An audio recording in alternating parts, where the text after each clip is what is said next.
आणि इतका भाग्यवान आहो की मला ह्या 36 कोटी देवांगणाचं दर्शन झालं.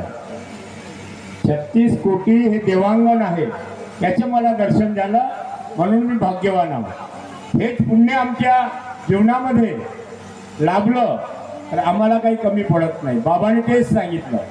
या ठिकाणी सामूहिक हवन कार्य घेतलेलं आहे. आमच्या आयोजक रामेश्वर भाऊ जोगी साहेब, त्यांचे सर्व सहकारी या ठिकाणी, या परिसरातले बालकदाजी ठवकर, रवीजी हे सर्व मंडळी या ठिकाणी जोमाने कार्यक्रम व्हावा या दृष्टिकोनातून जोमाने भिडतात. काय कारण आहे तर जे बाबांनी कार्य केलेलं आहे दुःखी आणि गरीब लोकांना जागवण्याचे, तर दुःखी आणि गरीब व्यक्ती कसा जागेल, आणि म्हणून या सामूहिक हवनाचे ते आयोजन करतात आणि या ठिकाणी आपण लांबून लांबून कार्यक्रमाला येऊन त्या कार्यक्रमाचा लाभ घेतात. महत्वाची बाब अशी आहे की आम्ही कार्यक्रमाला आलो आणि आमचे लक्ष जर त्या परमेश्वराकडे नसेल, त्या अनुभवाकडे नसेल, तर कितीही हवन करा, कितीही चर्चा बैठक करा, साध्य होणार नाही. भाव तिथं देव, आमचे लक्ष एक त्या परमेश्वराकडे जर असेल तर परमेश्वर तुम्हाला दर्शन देते. भाव भुकेला हरी करी तसे भक्ताची चाकरी, म्हणजे सेवकाची चाकरी. चाकरी म्हणजे नोकरी.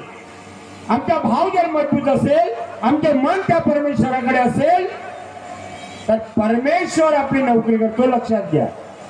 आणि म्हणून आमचे लक्ष या कार्यक्रमात जर आलो तर त्या सेवकांच्या सेवकिनींच्या अनुभवाकडे असायला पाहिजे.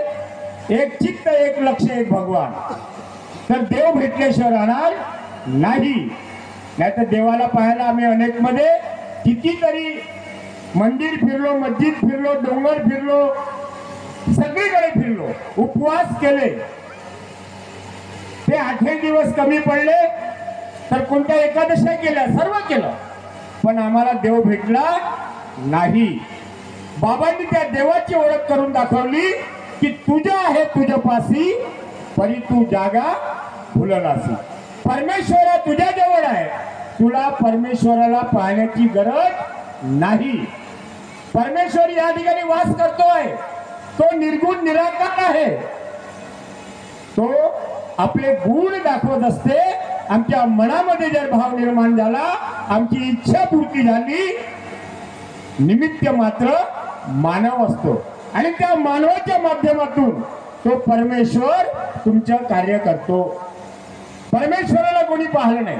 जेव्हा बाबांनी प्राप्ती केली तेव्हा बाबाला जगामध्ये एक डोळा दिसला, एकच डोळा दिसला, आणि त्या डोळ्यामध्ये सारं ब्रह्मांड सामावलेलं होतं, सारं दैवत्व सामावलेलं होतं.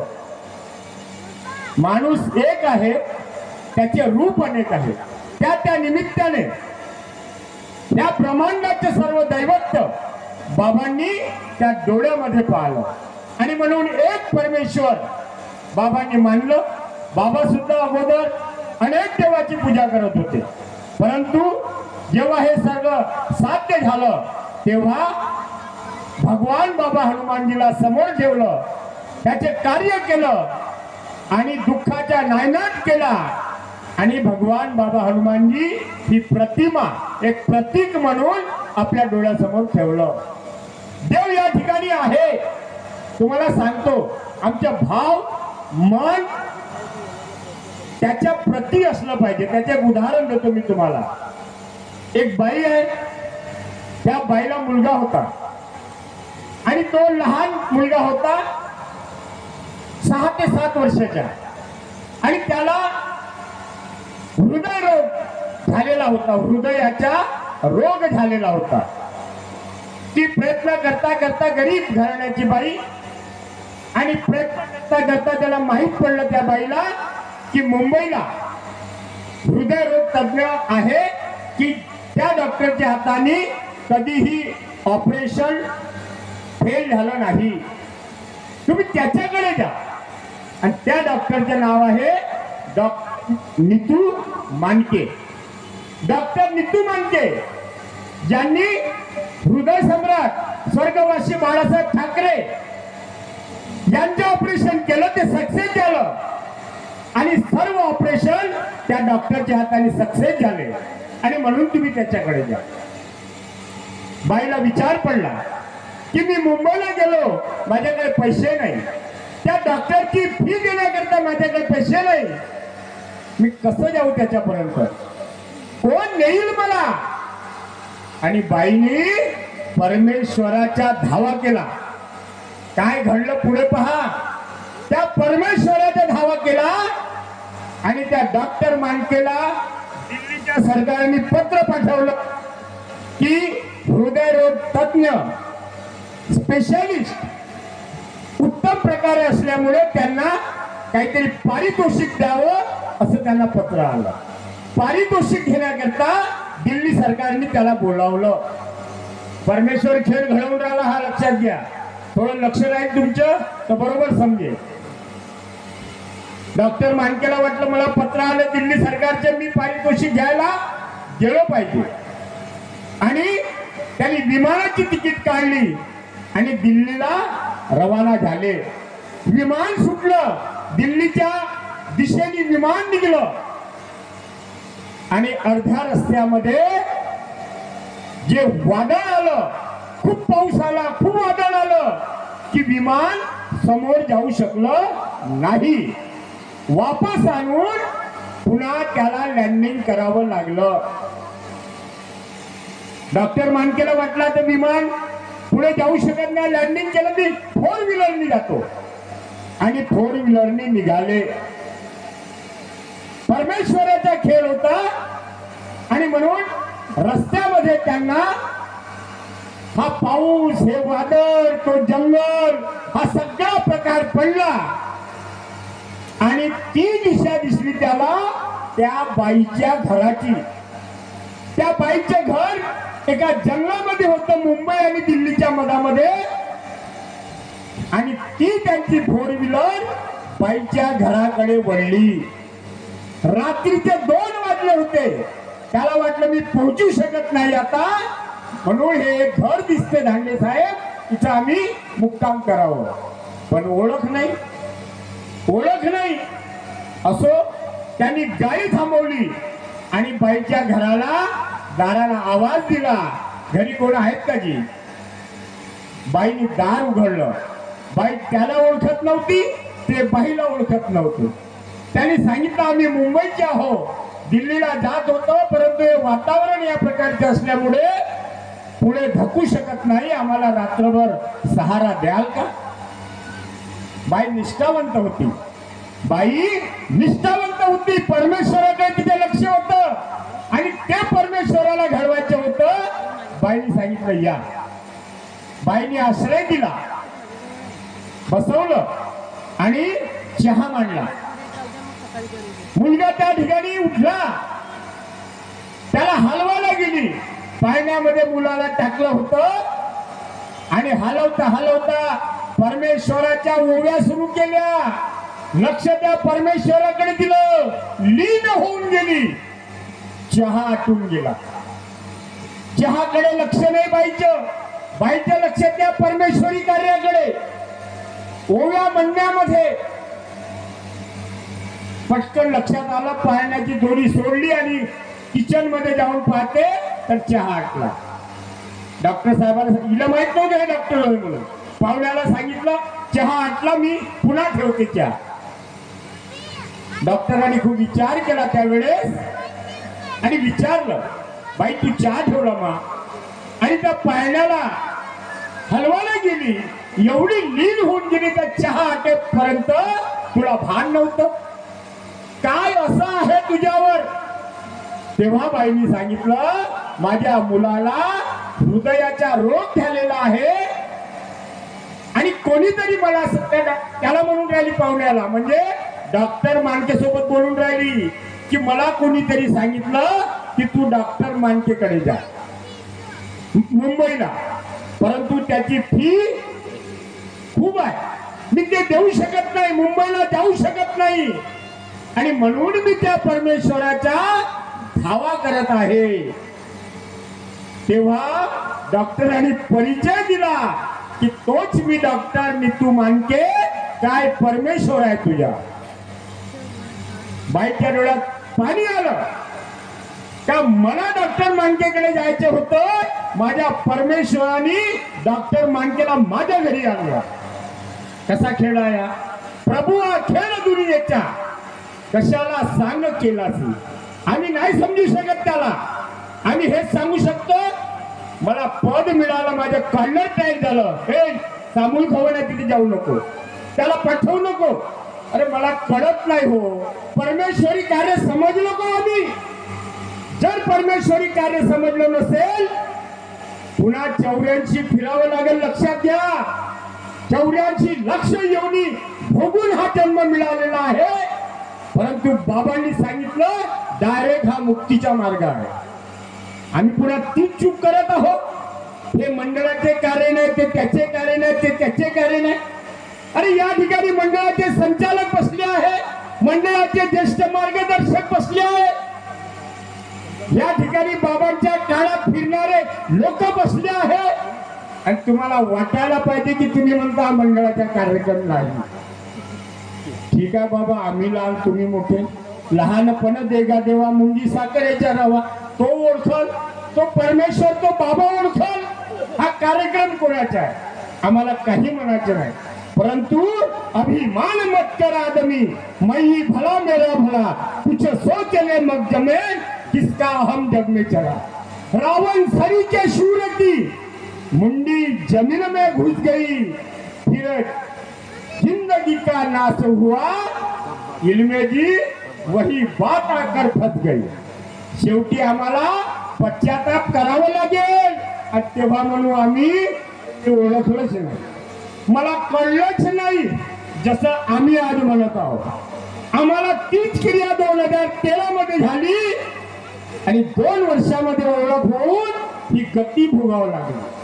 आज आमचा अपमान होते आहे. मंडळाचा सचिव आहो मी, माझी आज संचालक आहो. कोणत्याही प्रकारच्या त्या ठिकाणी डाग लागू दिला नाही. जे लोक आज सांगतात आम्ही 60 एकर जमीन केली, त्यांना विचारा. भवन बुडला पाहिजे, त्यांना विचारा का तुम्ही कुठे होते त्यावेळेस. ज्या वेळेस भवनाला ताला लागला होता तुम्ही त्या भवनाच्या कार्यकारिणीचे संचालक होते. म्हणजे भवन कोणी डुबवलं? तुम्ही डुबवलं. हा मात शेळके साहेब तुम्ही नाही.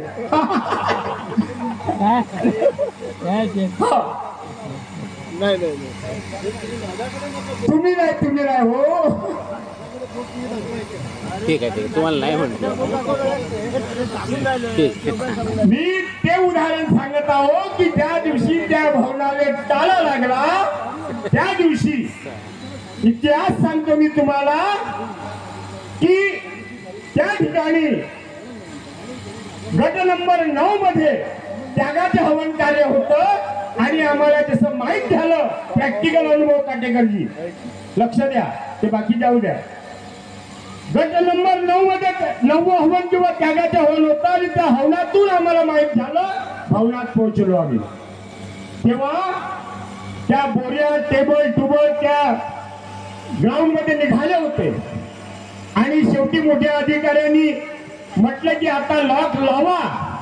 तेव्हा आमच्या काही सेवकांनी, मोहनभाऊ जिपकाटे आणि काही मार्गदर्शक होते, आणि ट्रस्टी कोणी ओळखीचे आहे का आपल्या, तर आमच्या वार्डातला नगरसेवक मामा धोटे म्हणून होता. आम्ही त्याला फोन लावला आणि बोलवलं आणि त्या धोटे साहेबाला सांगितलं आमचे संबंध आहे, आता या की बाबा थोडं या अधिकाऱ्याला थांबवून घ्या, तुम्ही ट्रस्टी या, आम्हाला 2-4 घंट्याची वेळ द्या, आम्ही पुढे पाहू. आम्ही 2-4 घंट्याची वेळ मागितली, त्यांनी ते कार्य केलं. आणि तेवढ्या वेळामध्ये साहेब सचिव होते, मेयर साहेब, वाघ साहेब अध्यक्ष होते, हे बाकीचे संचालक होते. आणि त्या साऱ्या पिरियड मध्ये स्टे आणला आणि भवनाला वाचवलं. आम्ही सांगतो हे सांगणाऱ्याला विचारायला तुम्ही कुठे होती की साहेब, काही आम्हाला कोणाची काही करायचं नाही. अरे कुठंतरी हा बाबांचा मार्ग आहे, जागृत शक्ती आहे. आम्ही त्या जागृत शक्तीकडे लक्ष दिलं पाहिजे की हा माईक जो आहे हा परमेश्वरी कार्याचा आहे. मी काय बोलत आहो, 60 एकर जमीन घेतली म्हणतो. अरे 22 एकर जमीन तर आधीच होती, 26 एकर जमीन आमच्या काळामध्ये झाली. 2013ला सचिव होतो, 2018 पर्यंत प्रॅक्टिकल माझ्या सह्या आहे साहेब तिथं. ठीक आहे, नाव अध्यक्षाच्या, पण कार्यकारिणीनं काम केलं ना. सचिवाला काही महत्व नाही का? आणि आम्ही ह्या मोठ्या मोठ्या गोष्टी सांगून समोरचं रणांगण गाठण्याचं काम करतो. म्हणजे या ठिकाणी राजनीती तयार करतो. बघा कोणीतरी बोलून गेले का राजनीती जर करायची असती तर बाबाला त्या काळामध्ये बाबाकडे काय राजनीती लोक आले होते आणि म्हटलं की बाबा तुम्हाला काही तिकीट देतो, तुमच्याकडे संघाचा मी आमच्या कार्याला सहकार्य करा. तेव्हा बाबांनी आणि त्या नेत्याला खिशातून नोट काढली आणि दिलं कुठं कृपा मिळते, विकत घेऊन या म्हणे, विकत घेऊन या म्हणे. आता बाबाला जर या राजनीतीकडे लक्ष राहिलं असतं तर खरोखर तुम्ही सांगा बाबा बी ते करू शकले असते. परंतु बाबाला धर्मनीती सोडायची नव्हती. बाबाला त्या परमेश्वराला पकडून ठेवायचं होतं. बाबाला सत्य मर्यादा प्रेमाच्या बाहेर जायचं नव्हतं. बाबाला माहित होतं का मी जर त्याच्या बाहेर गेलो तर ही कृपा कार्य करणार नाही, ही कृपा कार्य करणार नाही. आणि म्हणून या दुःखी आणि गरीब लोकांना जागवण्यासाठी बाबांनी एक चित्त, एक लक्ष त्या बाबाकडे ठेवलं. बाबाही करू शकत होते ते कार्य, बाबाही पैसे घेऊ शकत होते. अरे आज तर आम्ही पाहून आलो का हे नगरसेवकाच्या, विधानसभेच्या, लोकसभेच्या इलेक्शन लागलं की लोक त्यांच्या मागे धावतात. बाबांचे शब्द आहे ते तुमच्या मागे धावतील.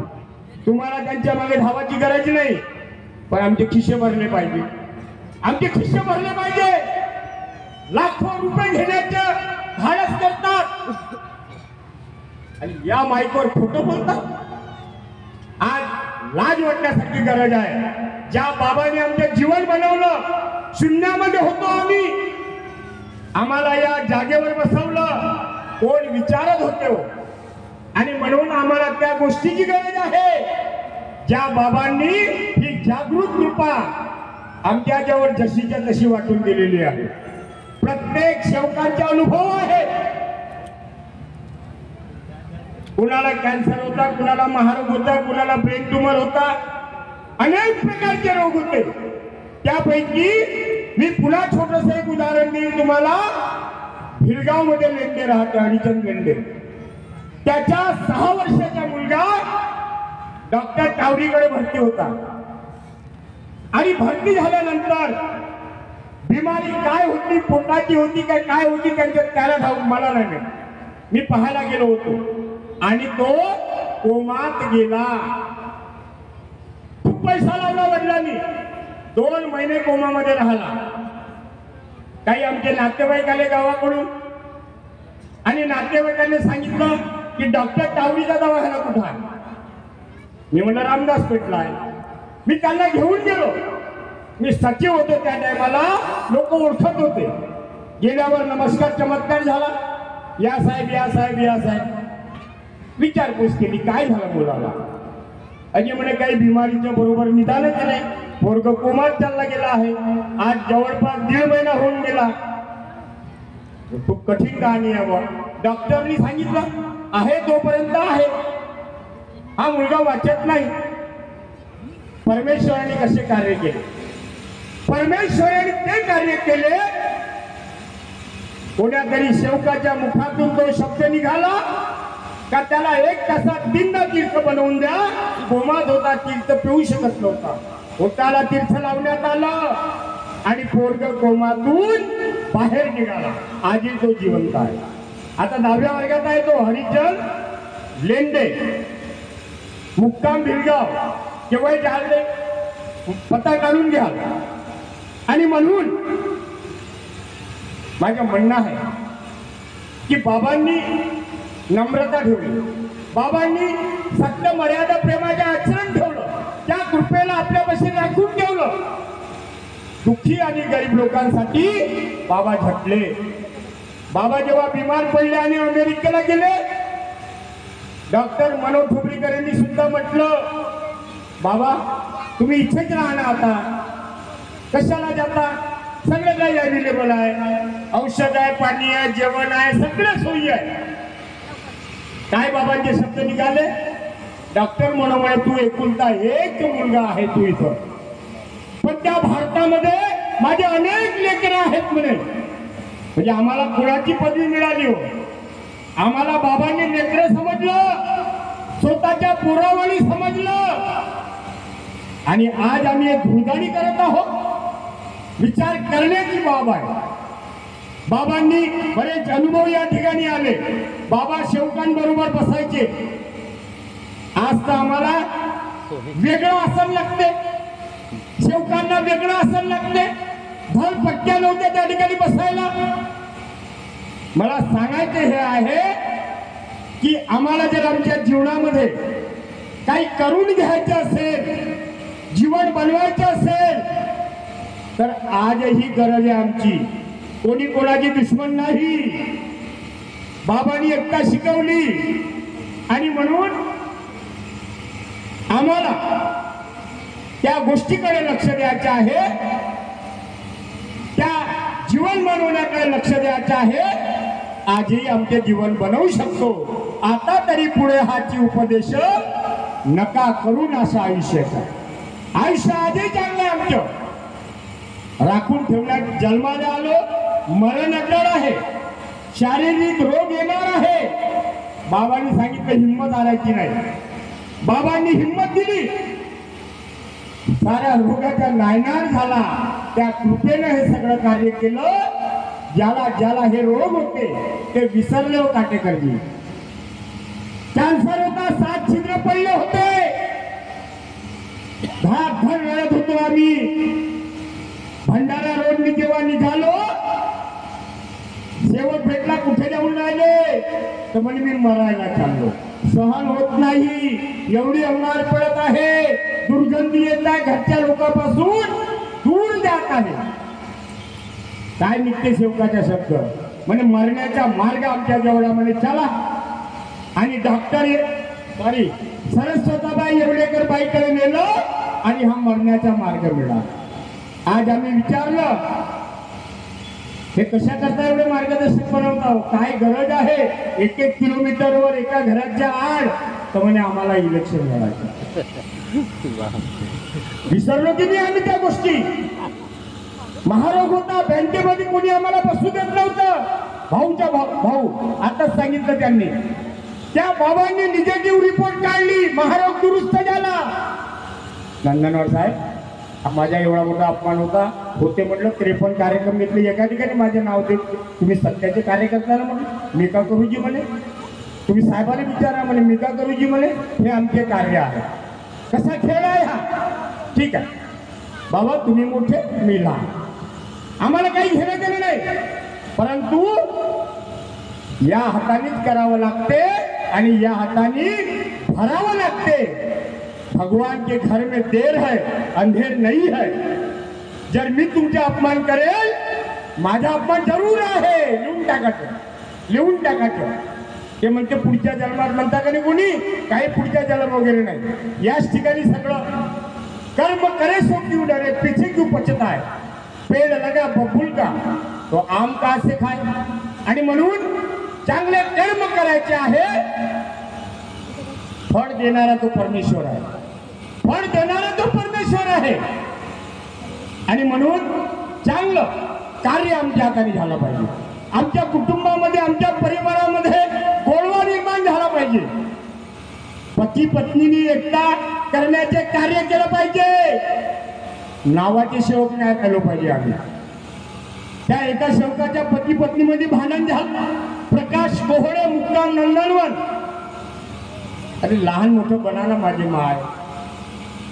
जेव्हा आमच्या पतिदेव दारू पित होता तर आमच्या काय गती होत्या थोडस विचार करा ना. आम्ही कुठं होतो त्यावेळेस. पोराला खायला साडी घ्यायला कपडे मिळत नव्हते जेव्हा तो आमच्या पतिदेव दारू पित होता. तेलाले पैसे नव्हते, हिरुंदी मिठाले पैसे नव्हते. आज मार्गात आलं, दारू सुटली. आम्ही बी विचार करायला पाहिजे. आणि ही घरची लक्ष्मी आहे, मी यांना दोष देत नाही.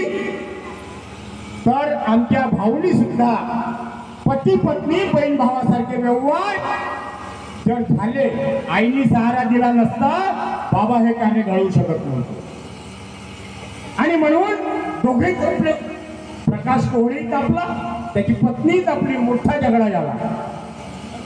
सॉरी, प्रकाश भरणे असं चूक होऊन जाते तर प्रकाश कोहळे म्हणता मला कसं म्हटलं तुम्ही. चूक होऊन प्रकाश भरणे मुक्काम नंदनवन राऊतपुरीची म्हणून कार्य आहे. आधी चिमुरकर साहेबांकडून कार्य होते. गेला बाथरूम मध्ये एक पाव जाहीर करून टाकला.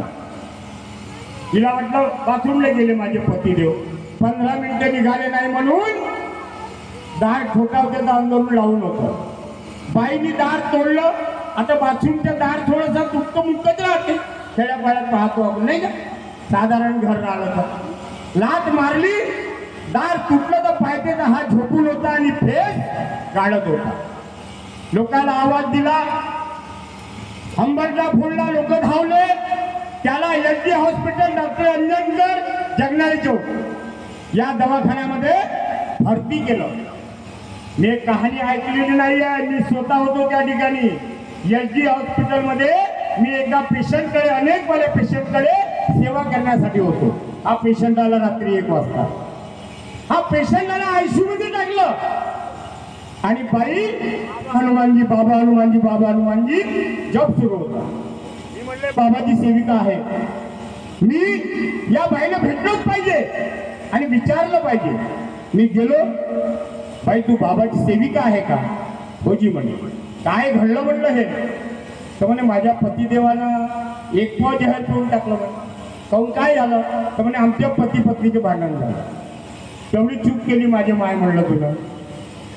आज भांडण झालं, आज पतिदेव जर गेला तर तुझ्या कपाळाचे कुंकू मिटून जाईल माझे माय. कशी हालत होईल. किती किती मोठी चूक केली सांग परमेश्वराला. कर त्याच्यात हवा, लाव जोग आणि देव वचन का मी याच्या पुढे कधी असं करणार नाही. माझ्या पतिदेवाला वाचवा. परमेश्वर ऐकतो. पहाटेला 4 वाजता पूर्ण जहर डॉक्टर साहेबांनी काढून टाकलं. जहराचं अमृत झालं आणि प्रकाश भरणे जिवंत. आता युवाय सोऱ्याच्या झालं. अनुभव आहेत पण आम्ही विसरून जातो. तो दिवस विसरलो आम्ही. ज्या दिवशी मार्गात आलो, कोण धावला का? काका मामा दादा. आज म्हणते महापाठीमागं फौज आहे म्हणते. तेव्हा टपटप जोडा वाजत होता. 200 लोकांची फौज राहत होती. आता कोणाकडं मला कोणाला म्हणायचं नाही. तेही मिटून गेलं, तेही पाहिलं आम्ही. आज तीच गंमत आमच्या हाताने होऊन राहिली. कोणी नाही कोणाचे, अंती जाने अकेल्याचे. आए अकेले जगत में फिर भी अकेले जाओगे. ना संग कोई आएगा तन भी नहीं ले जाओगे. शरीराला सुद्धा इथं जाळावं लागते. 3 दिवस बायको रडते, 4थ्या दिवशी आपल्या प्रपंचाला गुंतते. गुंतणं गरजेचं आहे. तिला तिचा परिवार पाहायचा आहे, चाहे कोणीही असेल. आम्ही कोरोनासारखा काळ पाहिला. स्वतःची पोरगी मिळी तर हात लावू शकलो नाही आम्ही. महानगरपालिकेच्या गाड्या आल्या सारखं बोललं, कुत्र्यासारखं, आणि गाडीत टाकलं घेऊन गेलो. 10-10 लाख 20-20 लाख रुपये लोकांनी खर्च केले. हात नाही लावू शकला आम्ही. हात कशाचे घमंड आहे आम्हाला, कशाचे आम्हाला अभिमान आहे. विचार करण्यासारखी गोष्ट आहे. आणि म्हणून विसराते, नम्रता ठेवा. बाबांच्या तत्वशब्द नियमाप्रमाणे कोणी असेल, सर्वांना आव्हान आहे माझ्या. मी विनंती करेन की बाबाचे जे तत्वशब्द नियम आहेत जगात कुठे भेटणार नाही. हा सारा शास्त्र रामायण महापुराणाचा सारांश आहे. 4 तत्व 3 शब्द आणि 5 नियम. अभ्यास करा तुम्ही आणि सांगा का हे कुठं वेगळं आहे म्हणून आहे तेच. पण बाबाला वाटलं होतं की या मार्गात जेव्हा सेवक येतो तेव्हा हा पूर्ण त्रस्त झालेला असतो, हा आत्महत्येला प्रवृत्त झालेला असतो, याच्यापाशी काही साधन नसते. आणि म्हणून बाबांनी सारं इथल्या इथं दाखवला, सारं इथंच दिलेलं आहे. सकाळची विनंती आम्ही करतो, कच्चीचे सेवक राहतो तेव्हा काय राहते आपल्या डोळ्यासमोर, अगरबत्ती लावतो आणि आम्ही बडबड करतो, भगवान बाबा हनुमान जी को प्रणाम, महान त्याची बाबा जुंडो जी को प्रणाम, परमात्मा आहे. कोण ऐकते हो तिथं? म्हणून मी सुरुवातीला सांगितलं परमेश्वर इथेच आहे, आपल्या जवळ आहे. तो हवेरूपी कार्य करते, तो निर्गुण निराकार आहे. आम्ही त्याचे बनलं पाहिजे. आम्ही जर त्याचे बनवू तो आमचे कार्य केल्याशिवाय राहणार नाही. बाबांनी सांगितलं माझा भगवान कमजोर नाही, त्याची कंप्लेंट करू नका, माझं दुःख दूर झालं असं म्हणू नका. बाबांचे शब्द आहे, माझ्याकडे म्हणू नका. आणि तुला जर आराम होत नसेल तर दुसरा दवाखाना पहा, माझ्या भगवंताकडे यायचे नाही. काजी खाटीकर साहेब, आणि आज तेच घडत आहे. आज बाबा नसताना सुद्धा, बाबा शरीर रूपी नसताना सुद्धा आज सर्व सेवकांच्या दुःखाचा नायनाट होत आहे. 96 बाबा गेले आणि आज 2024 आहे. आज 24-28 वर्ष झाले. कृपा वाढतच चालली, कारण की बाबांचे शब्द आहे लाखो सेवक होतील म्हणे, परंतु बोटावर मोजण्या इतके लोक राहतील. आणि म्हणून वेळ झालाय आता. सोमकेश्वरी काकाजीने सांगितलं होतं का 1 तास बोलत, मी 1 तास वगैरे नाही बोलत, आता झाला अर्धा तास. आणि विनंती करेल सगळ्यांना की कार्य करत असताना महत्वाच्या 1-2 गोष्टी सांगतो आणि 5 मिनिटाच्या आतमध्येच सांगतो. कार्य करत असताना नाही तुमचे बाबा मी ते सगळं तोंडात येऊन, पण वक्त्यांनी काही सांगितलं का ते काही करू नका, कारण की कोणाला कसं वाटते कोणाला कसं वाटतं असो.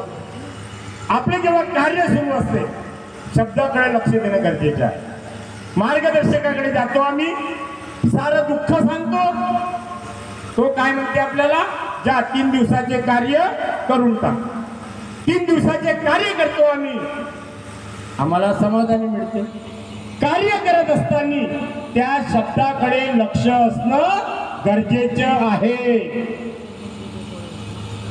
समजा त्या शब्दाकडे लक्ष नसलं तर मात्र अर्थाचा अनार्थ निघू शकतो, अर्थाचा अनार्थ होऊ शकतो.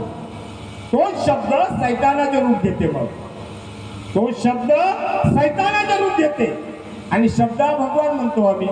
म्हणून शब्द सांभाळून बोल, शब्दाला नाही हात पाय, एक शब्द औषध करे, एक शब्द करे घाव. शब्दावर सारा खेळ आहे. कार्य करत असताना त्या शब्दावर लक्ष द्यायचं. नियमावली बनली आहे ते वाचायची, त्या पद्धतीने वागणूक करायची, आचरण करायचे. उरली गोष्ट त्यागाच्या कार्यातली. त्यागाचे कार्य करत असताना खूप लोक चुका करतात आणि मार्गदर्शकाला सांगत नाही, घेऊन बसतात. मार्गदर्शकाला सांगितलं जर नाही, मार्गदर्शक काही पाहायला येत नाही. तो 42व्या दिवशी तुमची फक्त विचारपूस घेतले, झाले का जी कार्य? हो जी. बरोबर केले? हो जी. काय काय पाळलं तू? सांगते तो 5 नियम प्रमुख. चिल्लर चालणार मी इथं हात नाही लावला, मी तिथं हात नाही लावला, मांसाहार केला नाही, ब्रह्मचारी व्रताचे पालन केलं, तळलेलं भाजलेलं कुठं खाल्लं नाही, उधार कुठं घेतलं नाही, औषध उपचार केला नाही. आपण म्हणतो ठीक आहे, चिठ्ठी लिहून देतो, भवनात जातो. बऱ्याच ठिकाणी घटना झाल्या, सेवकांनी चुका केल्या आणि जीव गमावून बसले. आमच्या नागपूरमध्ये एक केस आहे, तुमच्या अड्याळ पवनीकडे पुढे गाव आहे तिथेही एक केस आहे. सांगा, चुकीच्या पात्र आहे माणूस, चुका झाल्या असतील त्याग दुबारा करता येईल. सांगा त्यांना त्याग खंडन झाला साहेब, माझ्या हाताने चूक झाली, पुन्हा तुम्हाला त्याग करता येईल. पण लपवून जीवन खराब करू नका. जीवन खराब करू नका. म्हणून त्या कार्याकडे तुम्ही लक्ष देणे अत्यंत गरजेचे आहे, अत्यंत गरजेचे आहे. आणि म्हणून मी विनंती करेन सगळ्यांना, शब्द शब्दाचा फरक राहते आणि तो फरक होऊ नये, अर्थाचा अनर्थ होऊ नये. आम्ही बाबांनी सोपं सोपं सांगितलं, खूप कठीण करतो, खूप कठीण करतो जी. सोपं सांगितलं आहे. शेवट लोक विचारतात, दिवसातून कामावून आल्यावर आंघोळ करायला लागेल का जी संध्याकाळी? हो, नागपूरला गेलता म्हणून तू करून टाक आंघोळ, ओल्या पडदुडीनेच कर. काय, अरे बाबांनी काहीच नाही, सोपं सोपं शिकवलं, कशाला भारी करता तुम्ही? हा, आंधळे हे जन विसरून गेले साऱ्या देवा. माय बापाची सेवा करत नाही आणि त्याच्या पितृमोक्ष अमावश्याला आम्ही घास टाकतो. माझे माय सरपंच बाई माफ कर जा मला. काय सांगतो, बाबांनी सांगितलं, विरोध केला नाही बाबांनी कोणाच्या. बाबांनी खरं सांगितलं की ज्या आई बाबांनी तुला जन्म दिला तू त्याची सेवा कर. आम्ही त्याला हकलतो, त्याला लाथा मारतो, त्याला एक रोटी देत नाही आणि मेल्यावर आम्ही लाडू देतो. पितृमोक्ष अमावस्या आली, मार पुऱ्या करतो. हा, ते काय काय असो आम्ही करत होतो. आणि काव काव ये, काव काव ये, जिंदे बाप को रोटी ना देवे, मरे बाद पछतावे, हाथ में लेकर मुठ भर चावल, कौवा बाप बुलाए. हा, त्या कावळा आम्ही आमच्या बापाला कावळा बनवून देतो. ही परंपरा सुरू आहे. मला टीका नाही करायची आहे. मला हे म्हणायचं आहे, आमच्या सेवकामध्ये सुद्धा काही आमचे भाऊ बहीण आई वडिलाला तिरस्कार करतात. बाबाची शिकवण गेली कुठं? आणि म्हणून आई वडिलाची जिवंतपणे सेवा करा. अरे मी तर म्हणतो ना, मी माझे मत सांगतो बाबा, विरोध नको करता कारण, पण माझे मत मांडतो मी तर म्हणतो का, ते काय म्हणते, मरणाच्या दिवस चित्तपणी करून टाकला तर काय बिघडते? जेऊ चारून टाकलं बापा काय बिघडते की? रवी भाऊ, अरे सांगायचं लोकांना, मा बाप परंतु पाहायला येणार नाही, मी आताच त्याच्या मृत्यू दिवस करून टाकेल, मस्त जेवण करून टाकायचं, काय फरक पडणार आहे? श्रद्धांजली नाही तो मेल्यावर द्यायला, जेवू चालायचं नाही नाही नाही. श्रद्धांजली मेल्यावर श्रद्धांजली दिल्या जाते, जेवू चालायचं मा विषय असं जाऊ द्या. तर कसं आहे, आम्ही शब्दाचा जर फरक केला तर कठीण होतो. म्हणून मी विनंती करेन, झाला वेळ झाला भरपूर आता, तर तत्व शब्द नियम याच्या आचरण बरं, निवड पुस्तक वाक्यानं होणार नाही. आमच्या रवी भाऊ नेहमी सांगतात का, इथं साखर लिहिला तर गोड होईल का? नाही होणार. साखर त्या चहामध्ये पडली तर आम्हाला चहा गोड लागेल, बरोबर आहे की नाही? आणि म्हणून आम्हाला आचरण करावं लागेल. आमचे जर आचरण झालं, परमेश्वर आम्हाला मागे ठेवणार नाही. आणि तो बाजूवाला विचार करत, अबे हा तर नालीत लोळत होता बे दारू पिऊन, सरपंच बाई म्हणा, हा इकडल्या कोपऱ्यावर दिसते ना, तो मला किती वेळा दिसला नालीमध्ये दारू पिऊन. गमच्याने बिल्डिंग बांधली 2 मजली आहे, इथं काहीतरी आहे. म्हणजे तुमच्या आचरणामुळे तो बाजूवाला मार्गात येईल, त्याच्या दुःखाच्या नायनाट होईल. झाली तुमची सेवा. तुम्हाला कोणती सेवा करायची आहे दुसरी? म्हणून तत्व शब्द नियम हे जास्तीने लक्ष द्या, त्याच्या आचरण करा. मी सुद्धा करण्याचे प्रयत्न करीन. एवढंच बोलू मी माझ्या शब्दाला विराम देतो. सगळ्यांना माझा नमस्कार.